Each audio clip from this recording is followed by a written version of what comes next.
7 de la mañana, 52 minutos. La autoridad palestina declaró 3 días de luto y una huelga general para este martes, luego de las protestas en la franja de Gaza, que dejan ya 55 muertos y más de 2.000 heridos.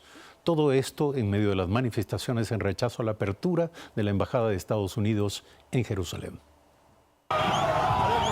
Varios palestinos murieron por disparos israelíes, entre ellos una decena de niños. La jornada de violencia dejó además más de 2.000 heridos. La autoridad palestina acusó a Israel de cometer una masacre y por ello declaró 3 días de duelo y una huelga general para el martes en respuesta a la violencia que se ha desatado en la franja de Gaza.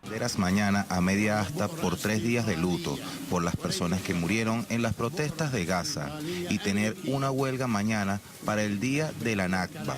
De su parte, Israel amenazó con matar a líderes de Hamás si continúan las protestas, mismas que iniciaron horas antes de la inauguración de la nueva embajada estadounidense en Jerusalén, cumpliendo una promesa electoral de Donald Trump.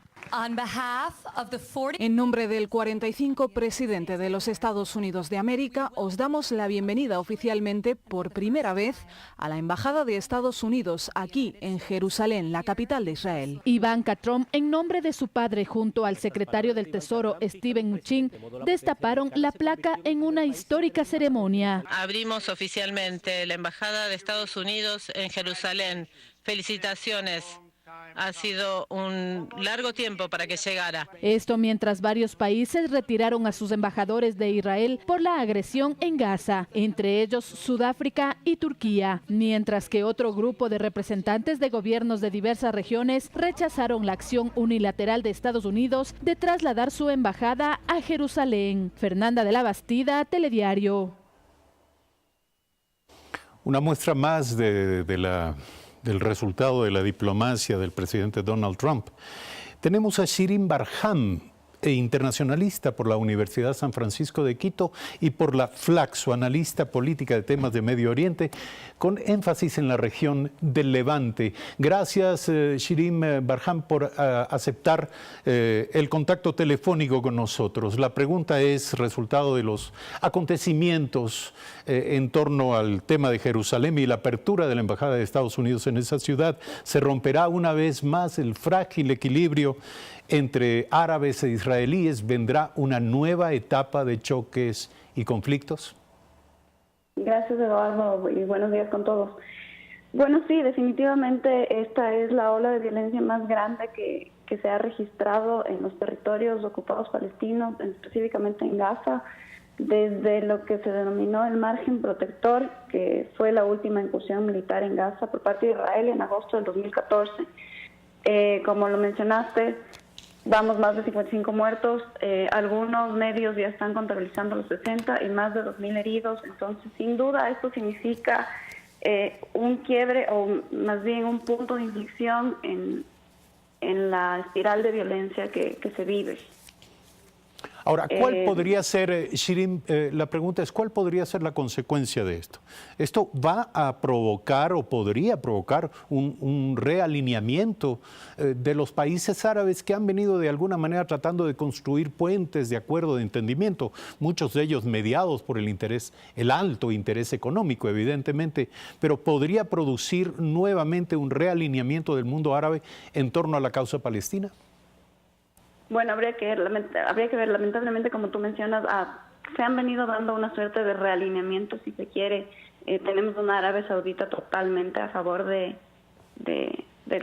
gobierno de Trump, que ha venido abiertamente dialogando con Israel. Y sí es una coyuntura difícil y un poco adversa. Sí se toma en cuenta y se analizan épocas anteriores. Turquía, por su parte, Irán, los principales aliados de los palestinos, están tomando ya, acciones, ¿sí? Al momento tenemos acciones diplomáticas, como lo mencionaste. Turquía ya retiró a sus embajadores de Tel Aviv y también de Washington. Sudáfrica ha hecho lo propio. Pero más allá de eso, yo creo que hay que mirar un poco más hacia el futuro. ¿Qué podemos esperar de eso? Hoy hay una reunión del Consejo de Seguridad justamente para tratar el tema. Yo creo que es importante que, dado el uso si se quiere, desproporcional de la fuerza por parte del ejército israelí, el Consejo llame a la Corte Penal Internacional a hacer una investigación sobre posibles crímenes de guerra que se han llevado a cabo de lado y lado, ¿sí? Aquí hay que evaluar a todas las partes por igual. Y finalmente quedan dos preguntas que yo creo que son las más importantes. ¿Qué va a pasar con la situación o con la solución de los posibles 2 estados que hemos viniendo, digamos, evaluando desde las últimas 7 décadas ya? Y por otro lado, ¿cómo queda Estados Unidos en todo esto? Estados Unidos ha sido el que ha abanderado todos los procesos de paz y hoy queda deslegitimado con la postura de Trump, sobre todo frente a Jerusalén, y también con su salida del acuerdo de Irán. No es una figura creíble para iniciar un nuevo proceso de paz. Gracias, Shirin Barham, por aceptar este contacto telefónico. Consideremos esto una introducción al análisis. Quisiéramos contar con su presencia aquí en Primera Impresión para analizar un poco más a fondo lo que está ocurriendo y las probables consecuencias que esto puede producir.